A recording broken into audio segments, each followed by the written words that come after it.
Pasensya na po kayo, nagatyaga na lang kami sa tanigi. Baka may gusto po kayong bigay sa amin na ulam, tatanggapin po namin. Mga holy! Oh. Parang pangking mak.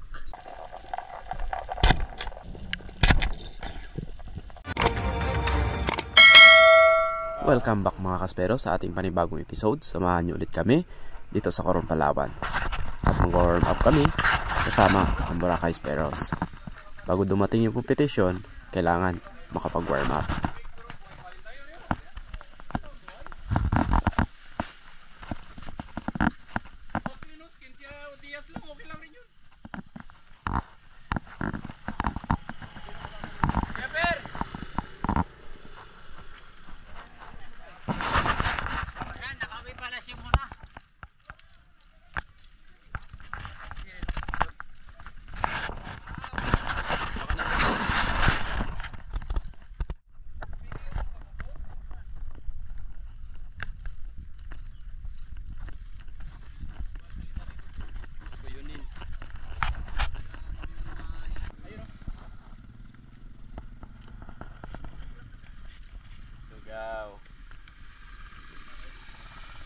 Dalawang spira natin kasama.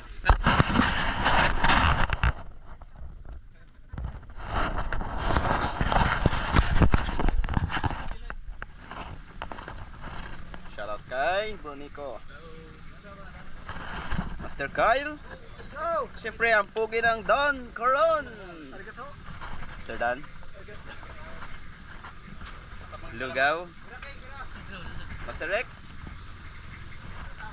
Master Doloy. And Speras. Mrs. Rosena.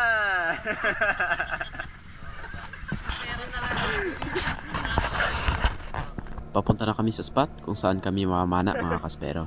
Hindi na kami lalayo dito sa island dahil meron si Don Coron na spot dito kung saan nakakapana ng mga pelagic.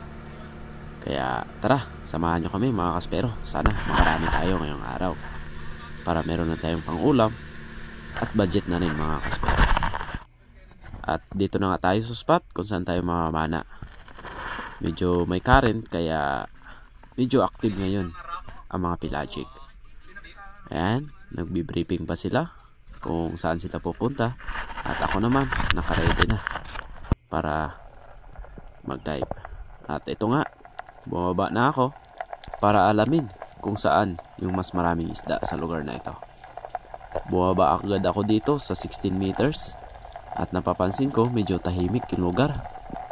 Halos wala akong nakikita na sign na mayroong pelagic sa lugar na ito. Gawa ng dito ako sa kabilang spot. Kaya tingnan na lang natin mga kaspero kung ano yung makikita natin ngayong araw.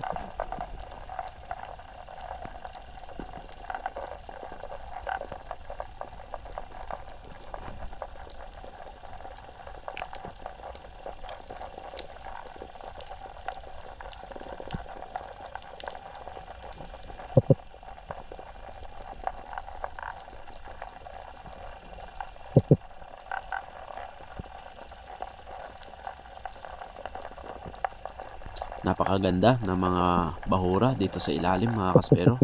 Yung mga formation ng mga bato.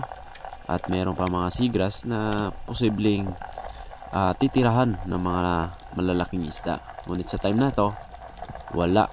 Dahil tinignan ko sa fish activity natin, medyo mahina. At nag-move na tayo sa unahan na spot. At meron na akong nakikita ng mga bait. Ito yung tinatawag na dalagang bukid mga kaspero. Ayan, napakarami. Kaya tumaas yung confidence na sarili ko. Baka makita tayo ng mga pelagic.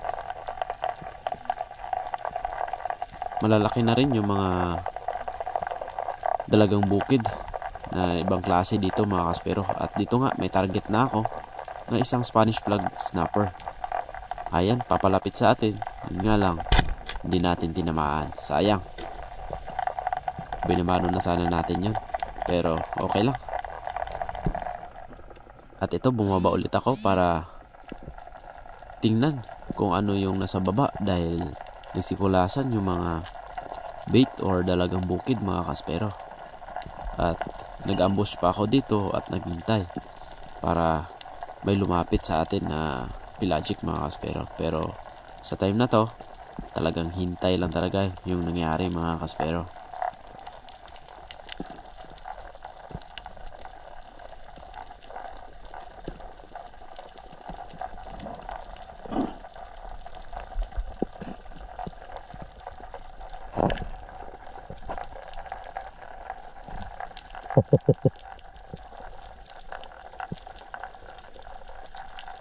Umabot na tayo ng 22 meters at ayan, parang tahimik yung ilalim. Medyo may kalabuan lang yung tubig this time mga kaspero, gawa ng malakas yung ulan at hindi masyadong nagfo-flow yung tubig dito, kaya bihira na luminaw itong spot na ito. Pero napakaraming isda like coral trout, pero maliliit lang mga kaspero.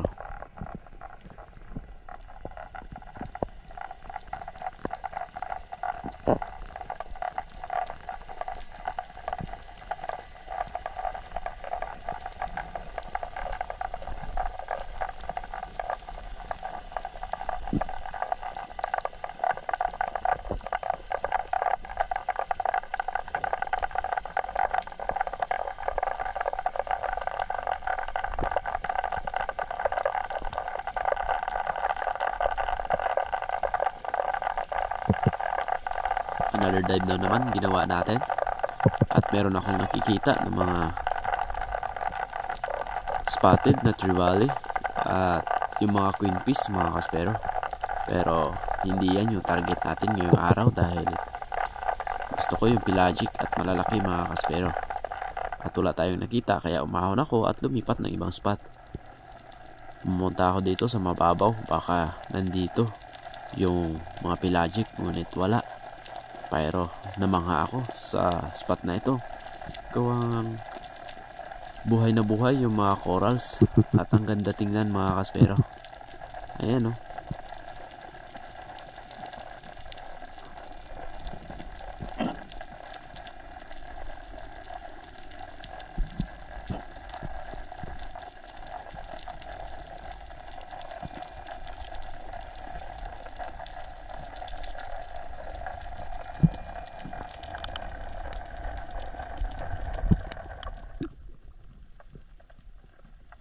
At this time, bumaba ulit ako dahil napakaraming bait talaga.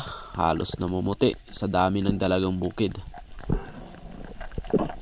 Binabaan ko ito sa 20 meters at meron akong nakikitang mga double line mackerel or sign na merong pelagic.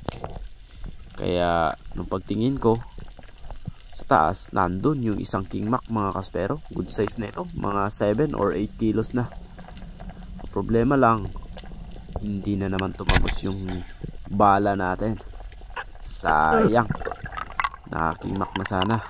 Pero ayos lang mga kaspero.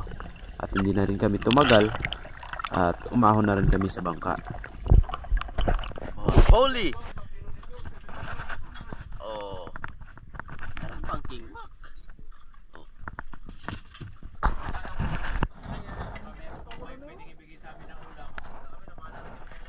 Pasensya na po kayo, nagatyaga na lang kami sa tanigi. Baka may gusto po kayong bigay sa amin na ulam, tatanggapin po namin. Kami nakabili ng sabihin niya. Fresh pa naman.